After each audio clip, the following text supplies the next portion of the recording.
All right, what's going on, everyone? I just saw Eddington, the new Ari Aster joint, and I just gotta say this movie is kind of insane. I can tell already it's gonna be very divisive, mainly because I think this movie's gonna have that same effect with like there's a lot of talk about media literacy being dead these days. You know how like people think Homelander. It's like some people are like, oh, I love Homeland, like he's the good guy, he's right. I feel like those people are gonna take the wrong message from this movie. Clearly, this movie is making fun of it makes fun of both sides because again, this movie it's full on politics. So if politics and movies annoys you, I would not watch this movie because you are not going to have a fun time. I enjoyed it in a weird way because again, Ari Aster, he's known for horror movies. At least for me, I saw Hereditary, which I liked, and I saw Midsummer. I've seen both of those once, and I like Hereditary more than Midsummer, and I never saw Beau is Afraid. So I'm not like a Ari Aster fanboy or anything, but I think this movie it's mainly for people who are chronically online or you are very, very into politics. Because I feel like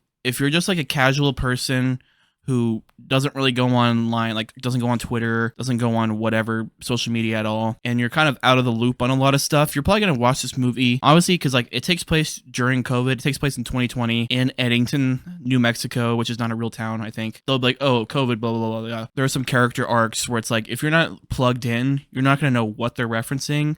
And so I was looking at the reviews for this movie and I could tell, I was like, people get annoyed when you say like, oh, you didn't understand the movie. And I think for this one, you can actually say that. Some of the things he references are kind of deep cuts, like things that have just happened in the political space, like stuff that's like been made fun of or just like horrible things that didn't get that much coverage. Like you hear the term inside baseball, there are some things where it's like, again, like if you're not plugged in, it might just go right over your head. So I wanted to start with that. Just again, it's very politics heavy. It's about an election between a sheriff, and Joaquin Pheonix plays Joe Cross, who's the sheriff, and he's running against Pedro Pascal, who plays Ted Garcia, who is the current mayor of Eddington. So like Joaquin Phoenix, the start of the movie is like he's going around town. He keeps getting calls about disturbances from people who are not wearing masks and they're causing scenes. And Joaquin Phoenix's character is on the side of not wanting to wear the masks. He's very against it. And basically just like those interactions he has basically is what inspires him to run to be mayor. And also there's more backstory with him and Pedro Pascal's character that they get into. But I will say the trailer was kind of misleading. It kind of made it seem like it was going to be like a full-on like political, like a political thriller / horror, because it's Ari Aster, so some weird stuff's going to happen, like between Joaquin Phoenix and Pedro Pascal. But Pedro Pascal is in the movie for like 5 minutes, like if that. Like maybe max 10. Like I'm not even being dramatic. 10 minutes max, probably less than that. Like he's not in it, like barely. I mean, the scenes he is in are great because, of course, it's Pedro Pascal. But I guess it makes sense. He's Fantastic Four, and he's been in so many movies and like TV lately that it makes sense that he's not in it that much. But again, the trailer made it seem like it was going to be those two going head to head like the entire movie. But the movie is really about Joaquin Phoenix, his character, him running for office. Again, it's Ari Aster, so some weird crap's going to start going down. Won't get too much into that, but that's just kind of the gist. And it mostly takes place in this small town. They even like joke about it. Like the Joaquin Phoenix's character is driving around in his car. He's doing like campaign promotions from his car, and this kid drives by and he's like, "There's no one here, dude. Like, who are you talking to?" Like, it's just that kind of small town where like everybody knows each other. It's pretty quiet, but of course, mayhem ensues throughout the movie. But again, that's for you to experience when you watch the movie. Emma Stone is in the movie as Louise Cross, so she plays Joaquin Phoenix's, and her character was very interesting. Couldn't get a really get a read on her. When I was leaving the theater, I was kind of confused as about what her arc was, and then I read a review about it and I was like, oh, okay, that makes sense. So it does make sense like what they were doing with her, but her character was just very... So yeah, Emma Stone's character, she doesn't really do much. She's kind of just there. You can tell she's got some trauma. She's usually just kind of like sulking around, laying in bed. Until she's not really happy in her marriage. Anytime Joaquin Phoenix's character tries to like cuddle with her or whatever, she's kind of just like, no, like go away. Or, again, probably just more from like trauma or whatever. And honestly, as I keep going, you're probably gonna be like, what is going on with this movie? There's just so much happening. Because you also have Austin Butler's character. He's like he survived, well, he claims that as a kid he survived like I don't know if it was like a church, like Catholic church kind of thing, but it was basically these kids were kidnapped and put through these scenarios, and Austin Butler's character said that he managed to be the only one to escape. Whether or not you believe him, I think you do. His character, again, it was weird. his character was a lot like you've seen Bad Times at the El Royale with Chris Hemsworth's character, because he plays like a cult leader in that movie. Not that Austin Butler plays like a cult leader. You know, it could depends on how you feel about what he's saying, what he's saying, and like what he believes whenever you see the movie. It's kind of like that, and also again, he's in the movie 2 minutes, not being dramatic, like 2 minutes. I think there's like one part you see him on like a computer screen, and then there's one part where he's actually like in the scene. And that's like the only scene, and then he's gone forever. So it's just the trailer was just so funny. It's like, whoa, Pedro Pascal, Austin Butler, Emma Stone, and it's just like, I mean, Emma Stone's in the movie way more than the other two. Well, it's Joaquin Pheonix, Emma Stone, and then the other two, and it was just very interesting. But I mean, it makes sense with the story. But again, the trailer, some people might be annoyed because you're like, I was expecting those two to be going at it. Because you love Joaquin Phoenix, you love Pedro Pascal. Pedro Pascal is not even in it for like 5 minutes. And I don't know if that counts as a spoiler. Let me know if I should not say that about people's like screen times. But again, I just want people to be aware. And again, I know how expensive movies are. So it's like the trailer was showing it this way. And then you walk in there and you're like, man, where is Pedro? And then you have Joaquin Phoenix is the sheriff. He's got his two deputies.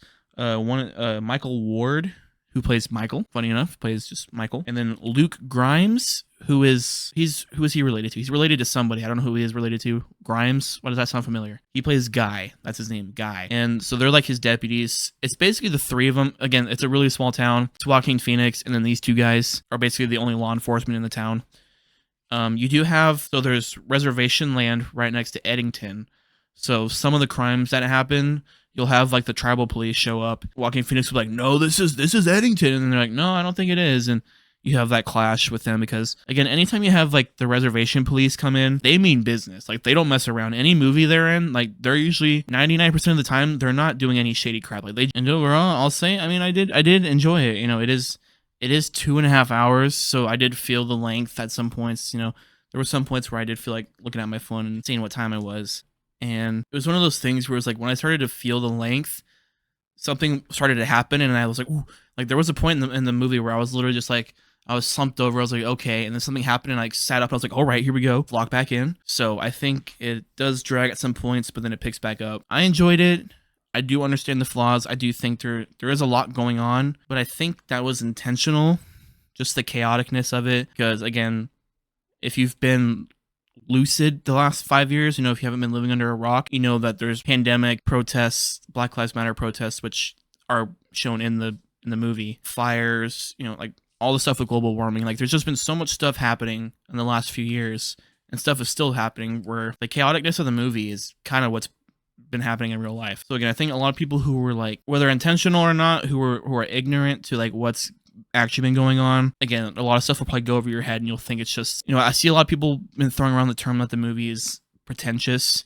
And I think anytime people don't like a movie, like, oh, it was pretentious. Like any movie that basically doesn't beat you over the head with its themes and stuff is pretentious. And it's like, just because you didn't really understand what was happening doesn't make it pretentious. There's a thing where if you have valid criticisms of a movie where it's like, oh, I don't like the way that this character was written, or I feel like they could have portrayed this in a better way. But the reviews I've just been seeing are, this movie stink. It stinks. I saw one review, just not to go there, but it was just dumb, where he's like, why people keep trying to make these profound political movies and it's just really cringe. I would agree with you if the entire movie, because again, the Black Lives Matter protests are in the movie. If the movie was solely about like racial injustice and whatnot, I'd be like, I could see that, because it's like, why is a white dude making a whole movie about the strife of black people and whatnot? So I would agree with that. But the movie is mainly about, again, it's in New Mexico, it's Deep South, it's mainly a bunch of redneck characters. He mostly is doing commentary on the white people. So I think if anyone's just like, yo, white man shouldn't be doing politic movie, it's like, okay, it's just like, calm down. If it was a white dude trying to do a movie about like women's problems and women's suffrage and whatnot, or if it was about black people and whatnot, or being a white person claiming to know those struggles and make a movie about it, I would agree. But again, the movie's mainly about Southern, white, Republican. They don't specifically say that, but you can infer it. So I'd say watch out for the reviews, because again, it's a political heavy movie. There's going to be tons of bias from people, and I'm not going to say that the bias is wrong. If this movie makes you feel a certain way that it actually angers you, and you're like, yeah, the way they handled that was just terrible. I mean, I can't say that that's wrong. You know, like it's like freaking Stan from South Park, where he's like telling Token, he's like, I finally understand. I don't understand. Like, that's the thing. And they even touch on that in the movie. People who are like genuinely doing activism and people who are just doing it for attention, or like in the movie, one of the characters, he wants to get this girl's attention, you know. His heart is like in the right place, but he just, you know, he's not locked in, so he doesn't have all the facts. So when he's talking to her, he kind of just sounds sounds dumb, or like he's trying to be someone who he's not. And so that kind of leads him on a path. And again, the character arcs are just they mirror real life, and it's just, the movie's crazy. It's insane. Like I said, it's not going to be for everyone. It's going to be divisive from the few reviews I've seen. All the reviews I've seen have been from, because it played at Cannes Film Festival. So I'm curious to see what like the general audience thinks. So if you're someone who's exhausted with politics, I would just say avoid the movie, honestly, because I feel like a lot of the stuff, like some of the stuff is infuriating, because again, it's so on the nose. Like it's stuff we like, even the ending, it's just like that's happened in real life. Like we've like what this character has done, and like how people are like uplifting him even after doing that terrible thing. We've seen that happen in real life to a real person. You know, there are some dark comedy stuff. Probably the most realistic COVID era movie we've had so far. I feel like movies are like, oh yeah, they'll mention COVID and it's just like, that's it. But in this movie, it's like, no, like they're in it. People are fighting over wearing your masks and social distancing and whatnot. So it's just full politics. So with all that out of the way, I will say the movie is shot beautifully. You know, it's shot in New Mexico. So you kind of get some Breaking Bad vibes with some of the shots, like just the shots of the big wide open like desert landscapes, and it's just a cool looking movie. It really reminded me of like Three Billboards, the way they built that town up. And again, it's kind of similar movies in terms of just being like, it takes place in a small town. It's about one character really. There's all these other people that mirror real life. That one is political, but it's probably like half what this one is. And Ari Aster, I think he's a good director. I'd say I enjoy his directing. He's got kind of like his films kind of have like a blockbustery feel. I guess because like Hereditary and Midsommar were such like hits that he kind of is just getting money for whatever he wants to do. But again, this movie probably costs like nothing.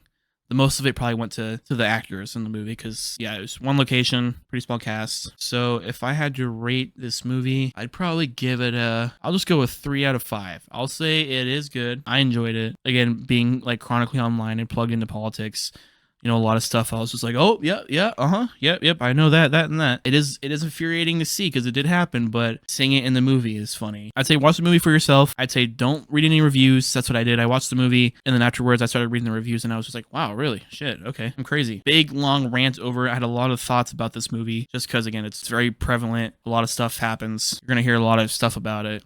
You know, again, probably from the wrong people. The wrong people might be claiming these characters as like, hell yeah, like Joaquin Pheonix, like, hell yeah, everything he did in that movie, hell yeah. Like, there are going to be people who are doing that. And then there are going to be people who are just like, that was depressing. Like, that was so realistic, and like fuck, that was depressing. So yeah, divisive.